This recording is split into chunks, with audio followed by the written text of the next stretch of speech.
Hey, so this is chartgame.com, and it picks random stocks off the stock market and lets you, play them against historical data. And we're doing swing trader simulation.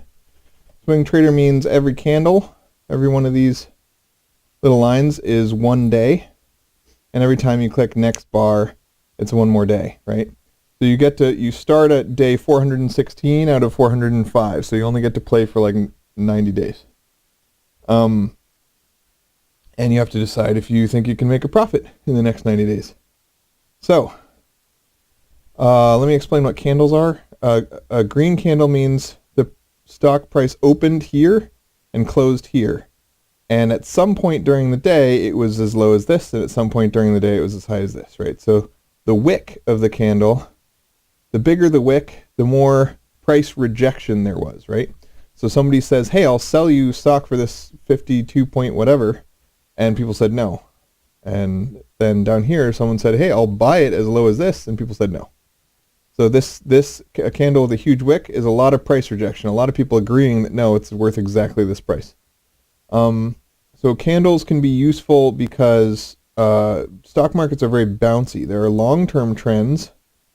First, you click indicators and you can check these two boxes and set the blue one to 50 days and the green one to 200 days.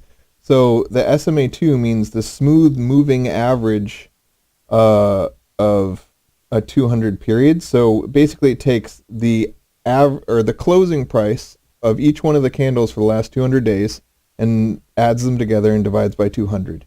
So right at this exact point, this is the smooth moving average of the last 200 days. So it took all these days and averaged them and got this price, right? When the current candles are above the green line, that means that in general, over a very long period of time, the price has been going up. And when they're below, the price has been going down. Very simple. When the blue line is above the green line, blue line, again, is just the average of the price of the last 50 days. So if you can imagine, this is day 416. This is 50 days ago at 466. The average price between here and here was, about here, which is why that's the value of the blue line right there, right? So the blue line will go up and down a lot more than the green line, which will just go slowly up or slowly down or whatever, right? The blue line moves faster than the green line. The candles move fastest of all. Stock markets are very pattern driven because the higher the volume is, this is how many people are actually trading the stock. Higher the volume is, the more wiggly it is, because anytime it's higher than it has been for a while, there are people who short it. There are people who bet it's going to go down, and anytime it's lower than it's been for a while, there are people who bet that it's going to go up. And these bets actually cause it to go up. They're self-fulfilling prophecies, right? And there's something called your stop and your limit. So, for example, if I were to say right now, I bet the stock is going to go up to 52, but I will know that my bet is wrong if the stock drops to 45. So I'd set a stop at 45, where if the price is 45, the closing price at any given day is 45, then automatically it sells my stocks for 45. So you'll notice that the biggest swings in the markets, what are called breakouts, right here was a huge swing, right? The biggest swings start when a price goes above the limit, right here. So a bunch of people right here bet that it was going to go down, but they said if it goes above this price, then buy, right? Because when you make a negative bet, the canceling of a negative bet is a buy, right? But also the people who are just waiting and they wanted to buy it when it's on its way up are also going to buy here. So there's like double the buying pressure. There are people bailing on their shorts and there are people looking to buy, and that creates a huge volume of trading, and it pushes the price higher for the next several days. Right? So the biggest swings in the market will start with price stability. See how right here it's going up and down, but it's going up and down at exactly this rate. And then right here it broke that rate downward. So that has a a possibility, not a huge possibility, but like a slight possibility that now it's going to go way down because it broke the bottom price. There were a bunch of people here who right here they bet that it's going to go up like this, way up. But they said, I'll know I'm wrong if the price ever goes below 40 or 50, which is where, the lowest it's been in a long time. So they said, if it ever goes below 50, sell it. So now that it did right here go down to 48.95, there's an artificial selling pressure that gets created by all the people bailing on their bets that it was going to go up. So that's going to be counteracted in this case by the long-term trend, which in this case is slightly upwards. So it's not going to go straight down forever, but there's a big possibility that right now, because it hit a new low, it's going to go even lower. And the possibilities of each of these things are they're not very reliable, right? So for example, the price here was stable for a long time. It went above it. So that's your key right here when it went above the highest it's ever been after being stable for a long time. That's your key to bet that it's going to go way up, right? And eventually it did go way up, but it didn't immediately. It went back down. But when it went back down, it didn't hit this previous price level. So horizontal lines drawn that intersect the candles a lot are called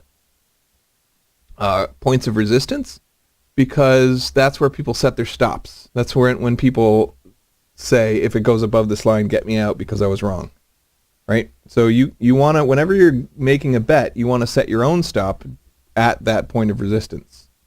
You want to be just like these other people that we're taking advantage of. So it's important to know how to identify points of resistance and where you can set your stops. Now we want to make bets where our stops are very close to our bets, so that the amount of money we risk is very small, right?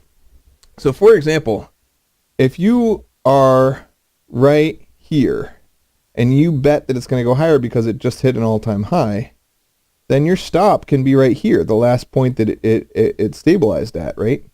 And that's only like a buck difference. So you're only risking $1 and you're betting that's going to go up by $5. So that's a great bet. You're risking $1 to see if it's going to go up by 5. That's a great bet. An example of a bad bet would be if you bet right here, right?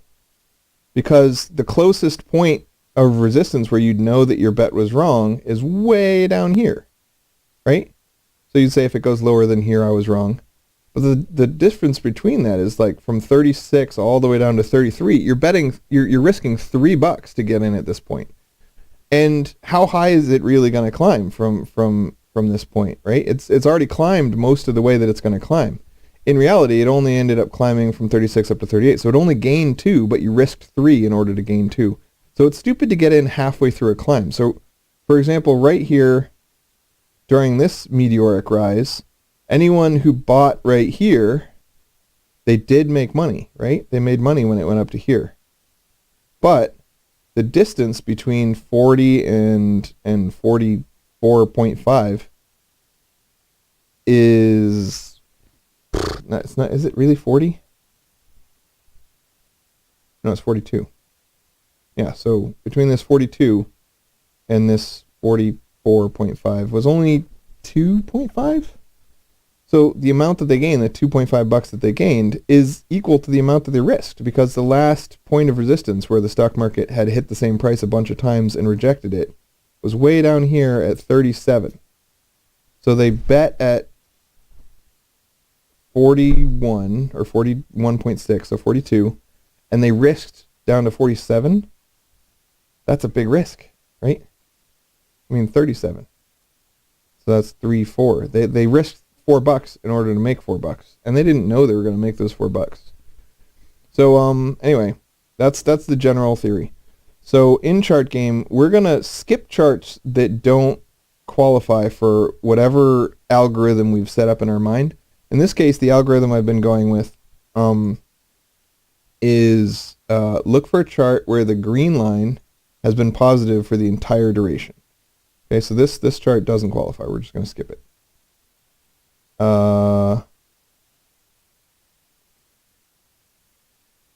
This chart also doesn't qualify. It's been positive since here, The slope of it went from 42 to 45 over the course of day 417 to day 281. So almost 200 days, and it only went up by $2.50. That's not going to be steep enough for me. So we're going to skip this one. We want a stock that's really moving and has been moving for a really long time, because that's where your trades are the least risky. Like, for example, betting in the real world, betting on Apple or Microsoft or Netflix or Amazon or somebody who's been climbing consistently for 10 years and is going to probably keep climbing for several more years is a lot safer, because even if your short-term bet is wrong, long-term, stock's still going to make money. So it's much safer to follow a trend than to bet against a trend. Trends do stop and they do reverse, and when they reverse, there are people who make money, but I don't want to be one of those people yet. That's not a thing that I'm doing. So this green line has been going up, but again, it's not very steep. But it seems like it's getting steeper. We're in the middle of a pretty crazy climb. All right. So I would say maybe let's just look at the last 100 days. So 415 back to 315. So where's 315? 315. So on 315 the price was 26, and on 415 the price is only up to 27. So the slope of the green line is not steep enough. Sorry, no dice. No dice. No dice. So what we're looking for is a steep green line with the price way above it, and the price kissing the blue line a bunch of times. So this might be a good, this is probably a good example. So from day 415 to 315, at 315 the price was 43, and the green line is up to 43 now. And the current price is 50. So it's gone up $7 since then. So the last 100 days it went up $7. That means if the trend continues exactly, then we stand to make up to $7. And now we check for this pattern that I'm looking for, which is the blue line, which is the last 50-day average. We want to see the stock prices going under the blue line and then coming above the blue line for a long time, and then going under for a short time, and then going above for a long time. So in the last 100 days, it went out above for a long time only once. And it went below and then above, and below and above, and below and above, right? So this isn't a perfect match. Like if you'd gotten in here and gotten out here, you would have only made 39 to 42. That's not very much. And if you'd gotten in here and then gotten out here, you would have made 0. And if you got in here and got out here, you would have made 0. And if you got in here at 43 and got out here at 46, that would have been good. So this was actually a good one right here. Anyway, but you see the idea. It never goes way below the blue line, and it never touches the green line, except this was the last time it touched the green line. Good? So that's what we want, a chart that touches the blue line a lot but never touches the green line, and is very often above the blue line. Because then we can just buy next time it touches the blue line, and we're betting that it's going to go above the blue line again, because it just did a whole bunch of times. All right, and the next thing we're looking for is to buy in when it's close to a stop that we can recognize, okay? So obviously right here at $44, there's like a huge stop. Like people bought and sold at $44 forever, for months. So $44 is a very sexy stop. So if we got in at 50, we were risking $6. And we already said if this follows the existing trend, we're only going to make $7. So we're risking 6 to make 7. I don't know. I don't like that stop. Do you? No. So then we're going to compress the time scale and look for a better stop. So I wouldn't want to get in here because this is a point of resistance. See, the price came up to here, and then you get these candle wicks. That means, no, I refuse to buy at this price. And then it just keeps hitting this price and hitting this price and hitting this price, and then it drops. Comes back, hits the exact same price, hits the exact same price, hits the exact same price. And it tried to break it, but then people sold it down and then rejected it, and then it went down again, right? And it came up and just hit this price again, and now it's getting rejected. So this is called a horizontal resistance point, right? So this horizontal line has been the resistance point for a really long time. And then you draw the line across the bottom stops. you would put one here. This one never gets touched again for that entire time, right? If you put your stop here, you would never have stopped out. And you put your stop here, you'd never have stopped out. You put your stop here, you never stopped out. You put your stop here, you never stopped out, right? So that's a really good sign. That's a really strong bullish sign. That means it means that pretty soon we're going to break this all-time high. Maybe even right now. So I'm just going to get in, man. So we're going to put our stop here because, like I said, the lowest it ever got way back here, it never got this low again. The lowest it ever got way back here, it never got this low again. The lowest it got never got this low again. Lowest it got never got this low again. So if we're still inside the trend, that means we're never going to get this low again until we're out of the trend, right? So our stop is at 48. So we're getting in at 50 with a stop of 48. Do we stand to make potentially an average of $2? I would say yes. Boom. Okay. So now we're looking for the price to go below 48. In order to make $2 of quick profit, we want to get out at 52. So when the price hits either 48 or 52, we're going to look again. Until that happens, we're just not going to look. So it hit 52. Do we want to take our quick profit because we gambled only $2 and now we've made $2 and we were relatively confident that, you know, like our gamble was like a 60% chance to win. So if we keep betting $2 and, you know, betting to lose $2 or make $2 and we have a 60% win rate, then we do that forever, we're going to keep making money. So smart thing is to just get out now. We did it. We're done, right? So now the question becomes, we just hit an all-time high. After you hit an all-time high, after having resistance for a really long time, that's called a breakout. And breakouts, if you look at this chart, an example, we were stuck at this price forever, and then right here we hit a breakout. And then it went higher. So usually a breakout, I don't know. Breakouts are your big swings, big short-term swings. They're your chance to make a bunch of money quick and get out and be done. So the question is, do we sell now? I think yes. We made our $2. We're done. Because one way you can look at I kind of do three things when I'm looking at whether or not to sell. One, would I buy at this price? Is this a safe price to buy at? Right? Because not selling is the same as buying. So we had a stop here, and then a stop here, and then a stop here. So our most recent stop was at, like, what's this? 49.5. So that means we're risking $3 by not selling right now. Do we think this is really going to go $3 higher? Like, that would be here. Do we think this is going to go to here?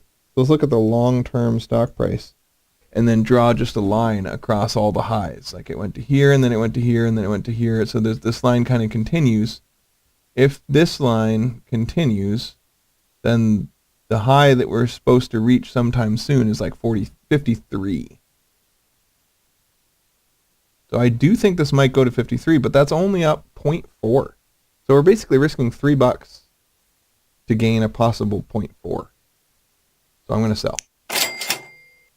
All right, other people thought similar things. You see a high wick like this pointing down, like an arrow pointing downwards. That means people are trying to push the price down. They're rejecting the higher price. A lot of people were like, this trend is going to continue forever. I'll sell you it for 57, 53.5. And everyone said, no, I'm not going to buy it for 53.5. It's not worth that yet. So it might go up again, and it might go down. But if it does go down, no, it went up again. Yeah. So anyway, that's one exit strategy. You say, I've made the money I'm going to make, so let's check whether I would buy at this price. What am I risking? What's my stop if I do buy at this price? And how high would the trend say that I'm probably going to go in the short term if I do? So that's what I did this time. Another exit strategy is I'm going to buy some point when it kissed the blue line or just after it kissed the blue line and then came back up, right? And then I'm only going to get out when it kisses the blue line again. And that means that your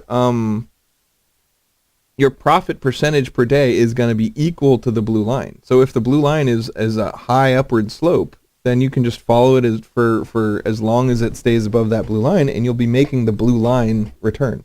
So we made a much steeper return, right? We didn't make a blue line return. We made a much better return than that. If we'd followed the blue line, let's go out and see what would have happened, right? Oh, we would have gotten out here for this, and we would have lost money. Anyway, it's too close to the green line now, so I'm done with this whole chart. But that's the general theory, and you can do it over and over. You start with $100,000 in cash, and over time you slowly get more and more as you get better at testing your theory. And then you lose it all when you decide to try a new theory, and it turns out to be a terrible theory. But that's the theory I'm playing with now, and bye.